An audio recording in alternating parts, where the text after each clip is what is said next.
Hi, this is Joan Hunter. Welcome to another exciting episode of Miracles Happen. Today I have a very, very special guest, a little bit more special than the average person that comes on here, and that is my daughter, Charity Bradshaw. And we're going to be talking about supernatural provisions. Don't turn the TV off now. Let me tell you what, if you want to have supernatural breakthrough and breakthrough of getting rid of the spirit of poverty mindset, we have a lot of information for you. And I want to encourage you to stay tuned because we will be right back. Welcome to Miracles Happen. Joan Hunter has been traveling the world in the healing ministry for more than 45 years. Be aware of what the enemy is trying to do to you and say, no more. She is hosted around the world for healing and miracle services because wherever she goes, miracles happen. Joan shares her tenacious faith in how to pray for the sick, Bringing people here and sending them out to the four corners of the earth. That's my job. She traveled the world with her parents, Charles and Frances Hunter, for over 30 years. I expect a miracle tonight. Joan sees healing, signs, and wonders happen all the time in the name of Jesus, and she wants to share this with you. As anointed as I am, so are you. Whether it's filmed on location at Joan Hunter Ministries in Tomball, Texas, or from around the world, you can be sure to hear good news and receive the resounding message that miracles happen. God has anointed me in the area of healing, body, mind, soul, spirit, and finances. So stay tuned and join us for this week's extraordinary episode of Miracles Happen. God is a God of hope who heals the body, spirit, and soul. Are you ready for your miracle? Miracles happen. Welcome back. And I am so incredibly excited about what God is going to reveal to you today with what we have to share. And obviously, Charity has grown up with me while I have grown up myself. And it's amazing what God has done and how what I have learned through finances, through the years and so forth, and how God has blessed me from basically having nothing to where I am today in worldwide ministry, etc. And it doesn't just happen overnight, but it does take diligence. And I want to welcome to the show, Charity Bradshaw. Hi. So exciting. So excited. We spend more time together, even though we have a lot more fun off camera. Yes. And going all over. And we have a lot of very interesting, of course, obviously common experiences. And so I'm just going to kind of share a little testimony to kind of give you a little foundation. It's like, well, you were born into money. No, I wasn't. I was born into absolute poverty.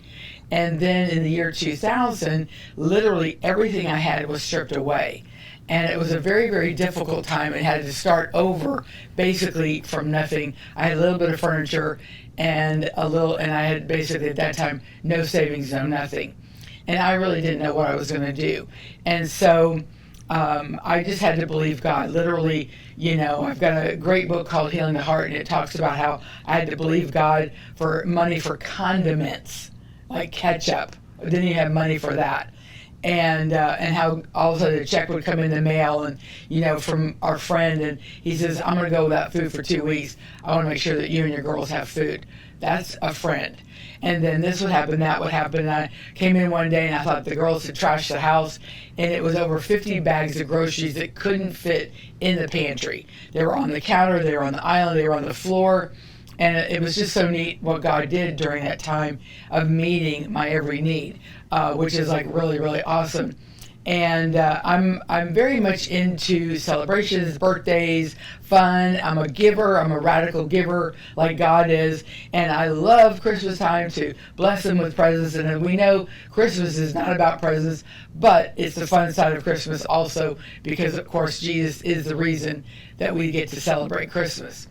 And so we would always do really big things, and what we would do is Christmas Eve, we'd open up all of our presents, and then Christmas morning would be a time when God enabled us to give him something very special, a larger gift. So we had lots of fun and all kinds of neat things like that.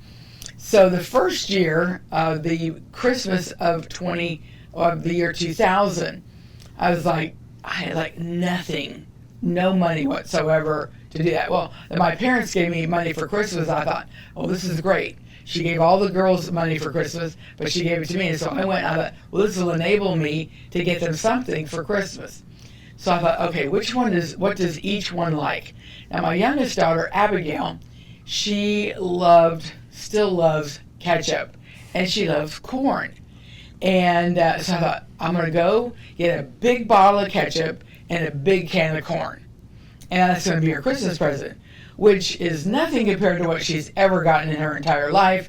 But it was still fun and funny, and we had a good time, and it was just very useful, to say the least. And so a few years after that, maybe like 10 or so years after that, I said, what are we going to do for Christmas? Had a little bit more money at that time, a lot of air miles. And I said, what are we going to do for Christmas? So instead of a can of corn, we went to Cancun. And it was such a fun Christmas time.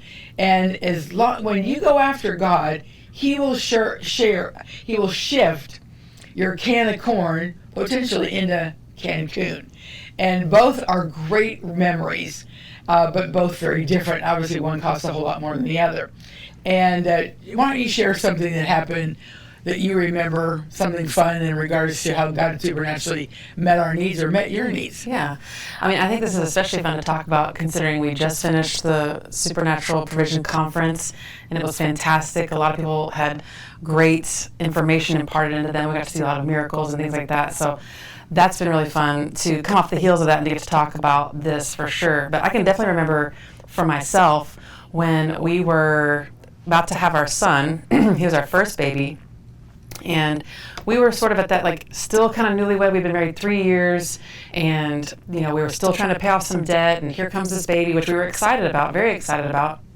And my husband was like, let's do cloth diapers, because I think that disposable diapers are going to be too expensive. And I was like, oh my gosh, like, I don't think you remember that I have the most sensitive of gag reflexes. I mean, I can't do this. I'm like, I will, like, not be able, and he even committed to letting me just put him to the side, and when he got home, he would take care of them. And I was like, I just can't, I couldn't imagine at the time the first 30 to 40 minutes of him getting home dealing with the diapers. Even though he was willing to do it, I also didn't want to have to see him do that and see him, you know, take that time away from seeing our son, seeing me, having dinner. That didn't feel right to me. And I was like, I just don't think that's what we need to plan for. Mm-hmm. Plus, I was honestly scared of, like, pinning my child with, like what if I can't do the safety pin, or it pops off and it pins him, then I'm going to feel horrible. And so I was just like, please, God, make a way for this diaper situation, because I can't. And, you know. And one thing is really kind of cool, because I'm dealing with this. She's telling us, I'm like, you can't handle cloth diapers. And I knew that. And that I promised that when she was born, she would be on cloth diapers. She never had a cloth diaper, and I'd come out of the hospital with disposable ones on, and that was it. I'm like, I'm not doing that. And so in the natural, Grandma's heart says, I'll give him $25 a week to help with diapers. And well, I don't know if you have any idea how much that costs, but that would be enough for maybe 2 days, not for a whole month. So I'm like, I'm trying to help him out in the natural. So longer story short, as it got closer to our son being born, one day I get a knock at my front door, and I look out and I can't see anybody because there is a stack of diapers taller than the person at the door. And I was, probably like 7 or 8 months pregnant at this time. And I was like, what is this? And she was like, these are for you. And I was like, oh my gosh, this is so amazing. And like, so she had some big boxes, some little boxes, some dented boxes, some soap, some wipes. And it was just like, and she did all this through the power of couponing. Back then it was a wonderful thing, and people could do crazy deals. And these diapers cost me nothing. And they walked into my house for free. And then she says, wait, I'll be right back. I got a whole lot more to get. Yeah, her car had more stuff. And I was just like, kept okay. Unloading and unloading all these diapers. It was crazy. It was supernatural, really. And then we had, like, my father-in-law at that time worked for a company where they had all kinds of products, and one of the products was diapers. And if a box got dented or crushed by the forklift, they did not sell it retail. They just offered it to their employees for $5 a case. And so a lot of the diapers too we were able to get for just $5 a case through my father-in-law's work, because I was like, I don't care if the case is crumpled, how are the diapers? And they were absolutely fine. And we had so many diapers come with our son. And then fast forward to our next child, Mom knew someone who was like, do you know anybody who needs diapers? And she was like, yes, because we were already at that time expecting our second child. Literally so many diapers came that it went not only to our second child, but then extended to our third child. So now we had so many for them. And then every baby shower, now at that age, you have a lot of other friends that are having showers, and they were getting cases for that. And she's very, very artistic, so she would do cakes made out of diapers. Yeah. And very decorative, and it's like a case, not a case, but a whole box or 2 boxes in one cake of diapers. Yeah. She had so much. I'm so glad you had such a ginormous garage. Yes. And so that was just one of the small things that in reality, I know I can say I feel like God would provide and it would happen, or we'd figure out how to make it happen. It might have been super sacrificial, but God blessed us in a season where it had so much impact. And no, it wasn't about God putting money in our hands. It was like He was supplying our actual need. And I think a lot of times people are sitting there just waiting for some windfall of cash, when really sometimes God wants to provide the need. And I heard Patricia King talk about this one time, where are you asking God constantly for money, or are you just asking Him to meet your needs? And he was like, baby, I need a car. I don't need to pray for money for a car. I can just pray for the car. And there have been times when God has miraculously supplied a car or finances for a car, like all the different things. And I think sometimes we can sort of take the lid off of what we're expecting or asking from God, because we have such a limited, human mind that, we just see things in such a logical and small way, but God really has other bigger plans in store for us. And I was, of course, reminded of the car that God blessed you with. That was just kind of exciting how God did that. Mm-hmm. When did you become so passionate in regards to financial management? I think that first came when Ted, my husband, and I got married. I knew the statistics about finances and money, and that money problems are like one of the number one reasons for divorce or cause for a divorce. And after watching my mom and dad get divorced, I did not want to be divorced. I was like, let's do whatever we can to sort of bulletproof our marriage as much as we physically could. And so one of the first things that we did was we took a financial course that really helped put us on the exact same page from the very beginning of our marriage. And I think that we were quickly, we got out of debt, we put some money aside into savings, and even by the time we did have our son, a lot of things were already in motion for us to do better financially than we were initially. And just so thankful that we took that time at the very start of our marriage to get on the same page. And to get education, and it's like, okay, what we don't know in finances, we got to go somewhere. Yeah. And that's what's so important is that, number one, we've got this teaching that's now available on supernatural provision. I have a book called Supernatural Provision, Prayers and Promises for Financial Breakthrough. She has one on Money Wise. It's a great package. And I mean, it's absolutely amazing what God is doing. But study to show yourself approved.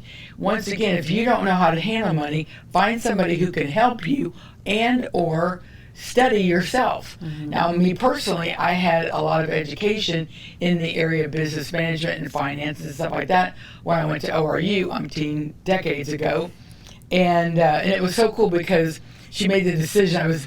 All the time just getting all these awesome memories back. And that she decided that she was going to go to ORU. I'm going to tell the story. Okay, go ahead. So this is a great story.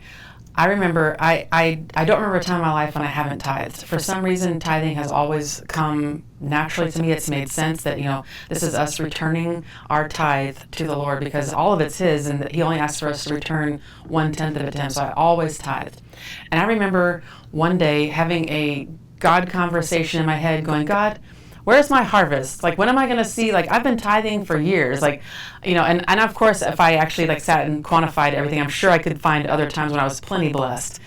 But here was an opportunity where I felt like God put it in my heart to go to ORU with having no idea of how I was going to pay for it or how I was going to get paid for. And it seemed insurmountable. It seemed like a wish more than an actual plan. And I got accepted to the school, and one day my dad was reading in some kind of newsletter this little tiny, like 1-inch box ad that said, send off for an application for a full tuition scholarship to ORU. My dad saw it, he was like, you need to apply for that. And it was a lengthy, arduous application process. I had to get recommendation letters, I had to write an essay. It was a lot, I think it was like 17 pages, and I had to get it done quickly by the timeline. I sent it off, and honestly, I forgot about it because that's what that's what you do when you get back to work. And I don't know when it was, but I was working, and I had a beeper. Remember beepers? I had a beeper, and my mom pages me with a 911, which means emergency, stop what you're doing, call right now. And I was like, oh my gosh, who's been in a wreck? Like, I just imagined something horrible happening, and I call my mom, and she's crying. I'm like, oh my gosh, this is serious. She's like, hold on, let me get your dad on the phone. They get him on the phone. They both tell me that they received a letter that I was the female recipient that year of a full 4-year scholarship to ORU. They gave one to a boy, one to a girl. I was the one girl chosen. And it was the last year they did it. And it was the last year. Which is so cool. So she did 4 years, at ORU, and I remember, and you're crying. I literally am at the housewares department of Macy's, like I was working. All there was butcher paper to wrap glassware, and I'm like wiping my face with these big sheets of butcher paper. People are like, "Are you okay?" I was like, "I'm fine. I'm so happy. I'm crying." I was so sitting on the floor and just had to sit down. Yes, it was crazy. I didn't even know. I was like, "How am I going to keep working? I'm so excited right now." And that night, this is important too. That very night, I had it scheduled to go and test drive some cars, and my stomach the night before was just hurting, going, I don't know how I'm going to pay for this. I need a car. I need tuition. And it was like I couldn't even sleep the night before, worrying about tomorrow, right? Like worrying about, I'm going to go test drive a car with what money? I don't even know. And it's like I got that information about the scholarship the day I was going to test drive a vehicle, and it made test driving a vehicle so much more fun. So much more fun. It really did. And that was so great. And but I mean, I was kind of fun, all the little things of all the memories and things like that. And I remember when you moved here to Texas from Nashville, and you were staying at the house, which was a very fun time for me anyway. And until they got into their own home. And I came in one time, and you just thought, oh, you were crying on the shoulder. And she goes, because she is a go-getter, okay, an entrepreneur and all that. And God just had a season of time of her not doing that. And she's great at doing hair and so forth and so on. And so at that point, she was like, I'm not doing hair, I'm not doing this, I'm not bringing the money in that she's usually bringing it in. Of course, expenses were very low at that time. And so her husband had gotten a job here, which is awesome. He's a nurse. And so then she's going, what am I going to do? What am I going to do? What am I going to do? What am I going to do? What am I going to do? And I need to get more money in. Well, during that time, she wrote, I think, 3 books at the house. She wrote 3 books at the house. You write a book, you get them published. That's a lot of outgo. Mm-hmm. So some of the equity in the home was going into getting her books out. Mm-hmm. And which was very hard. Yes, to go into that. And outgo without income, and she wasn't traveling and doing different things like that to bring money in from the sales, of the books. And she goes, what am I going to do? I said, you know what? Let's just pray. And we're going to pray and believe God that He's going to meet your need. Not based on what, me, the other Trinity, me, myself, and I. And I said, let's just believe God. Well, the next day, in the mail, she gets a check in the mail from a company that she had worked for 13 years previous to that. She had at least 3 addresses. I had at least 3 addresses in that 13 years. Mm-hmm. And it showed up, not forwarded, but it showed up the exact moment that she needed to know that God was going to take care of her every need. And it was just under $700. I was like, yay, God. Mm-hmm. And it came right to the house. I didn't even know where we were. And it was a dividend from a stock that I had earned as top salesperson like so many years prior. And not only was it just a financial blessing, but it was also like a reminder of the reward of doing good work. Mm-hmm. Like I worked really hard for that company. I performed really, really well and was rewarded with stocks. And then here was another, what I would call fruit, benefit of that work that I had previously done. And so it was just neat that the timing of it, the bringing it back of another harvest on that time that I put in a lot of hard work. It was really, it was great. it was, I mean, we have so many testimonies like this. It's been amazing what God has done and how literally He has provided for us. And where we are today is nothing like where we were a few years back. And I remember you told me one time in probably 2000, maybe 2001, Mom, you need to pay your car off. I'm like, why? I mean, it's only $200 a month. Why do I need to pay? She said, just pay it off. Why do I need to pay my car off? I mean, it was low interest rate. I mean, interest rate was like nothing back then. And she said, just do it. And I'm like, it was like $6,000. I had $6,000 in my savings account. But to do $6,000 that was hard. So what I did is over 3 months, I did $2,000, $2,000, $2,000. And I was like, I paid a car off. Wow. I paid a car off. And it's like, two ways you can think. Woo! I've got $200 a month to spend, or I've got $200 a month I can put in the savings account for my next car. And in 20 years, I've not gotten a car payment, which is awesome. I've just been able to pay the cars for cash, but every little bit I put in a savings account designated just for a car. And it's been awesome. I'm like, I actually bought a car for cash. That was amazing. And it wasn't an old car, not brand new, but it was an old car. And every time I turn around, I'm like, it's just reminding me of how I didn't have anything and where I am today. And that was so gratifying to me to literally pay off a car. And not only that, but to continue any car I needed, I could, at that point, I would pay it off and stuff. Along with that, one of the things that you guys can see is how instantly, when she accomplished that goal, she felt different. Absolutely. She felt like, wow, I did this big thing. Did it. And what that tells ourselves is, I can do another big thing. And like we talked about, I mean, I don't know, I hope you guys get the conference, because I shared a ton of really good information, very practical information on how you can formulate a plan and some of the things that are really needed to implement good decisions, good financial behavior like this. So make sure you get the conference. But one of the things with paying off a car and establishing that win is you get to start stacking your wins. Maybe your first win is paying your electric bill on time. Maybe that's something that you haven't yet done. But maybe you look at, what does it take for me to make that choice? Well, it's a lot of little choices, and those little choices add up. And as you start making right choices, you start feeling better. You start feeling your confidence change. And I know for a lot of us, when our finances are in a mess, our confidence is in a mess. We don't even feel like we can show up as our full selves because we are ashamed. We are covered in guilt. We are covered in fear, all those heavy emotions that come with poor financial management. But putting some good systems in place, some good practical, the Bible is full. I don't think we really talk about this, but the Bible actually spends a lot of time, more time than just about any other topic, talking about money. Because money is where we show where our heart is. How we spend our money reveals where we put treasure, where we put our life, because we trade our life for money when we go to work.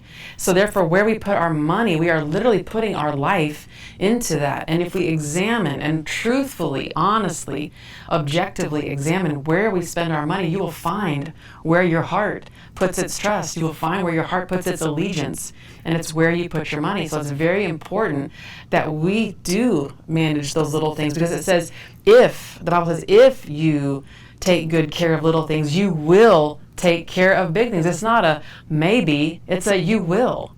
And so oftentimes we think, we've got to just make this big leap into taking on big things. No, God's asking, what did you do with the $3? What did you do with the $5? What did you do with the $10?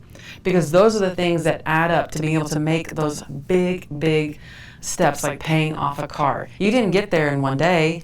No, it took steps. It took discipline. Even though I had the money, the thought of just putting $6,000 in there, But and then in addition to that, just continuing to do that. And I tell you what, it made such a difference in me that I could actually do that. Yeah. And I'm going to say by myself. Yes, God did it, but I was able to do it by myself. And since you've done it, you've shared that with how many people, and they've been inspired to do that as well. And it's the thing is, in the teaching conference that we just did, there's so many practical things to do. People don't like to hear this word, but discipline your finances, some of the things. And it is such an incredible teaching that both with what I did, what Charity did, what Clarice Fluitt did, absolutely amazing. And I mean, every time I turn around, there's just more miracles and more miracles. And when you get your finances in order, and like she said just a moment ago, more finances are going to be coming in. As long as you handle them well, then God can trust you with that.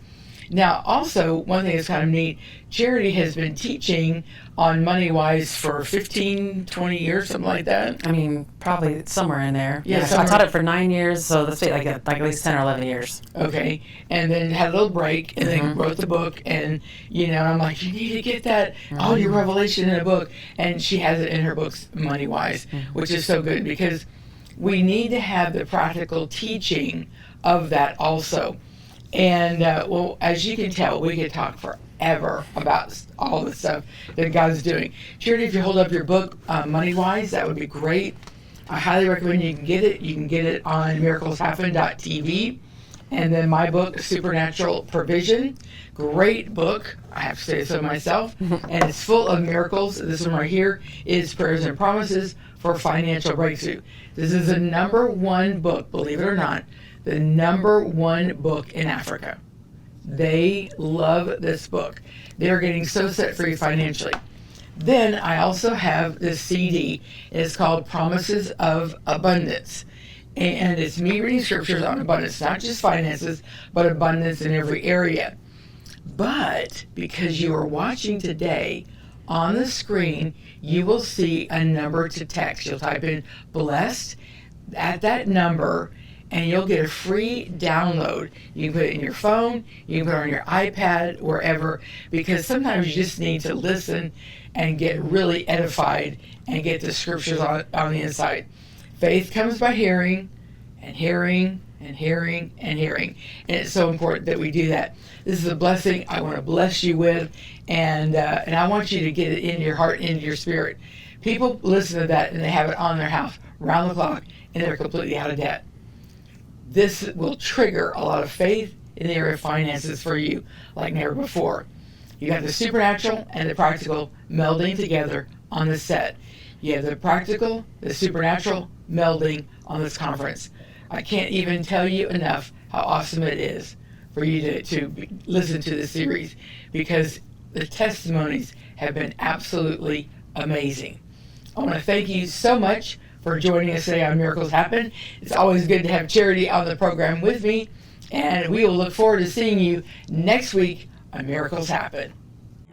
Both the Miracles Happen t-shirts and blanket are a constant reminder for all of us that miracles happen everywhere. And check out His Healing Promises. His Healing Promises is a selection of scriptures on healing read by Joan Hunter. If you need encouragement about your healing or faith to trust God in a difficult time, this is for you. Let your spirit be lifted and your hope restored as you listen to God's healing promises over your life. Go to miracleshappen.tv now to order your Miracles Happen t-shirt and blanket, or your copy of His Healing Promises, or call 1-281-789-7500. Miracles happen. Thanks for watching Miracles Happen. Contact us at miracleshappen.tv or give us a call at 1-281-789-7500, or connect with Joan on Facebook at facebook.com/Joan Hunter. And make sure to join us next week for Miracles Happen. God is a God of hope who heals the body, spirit, and soul. Are you ready?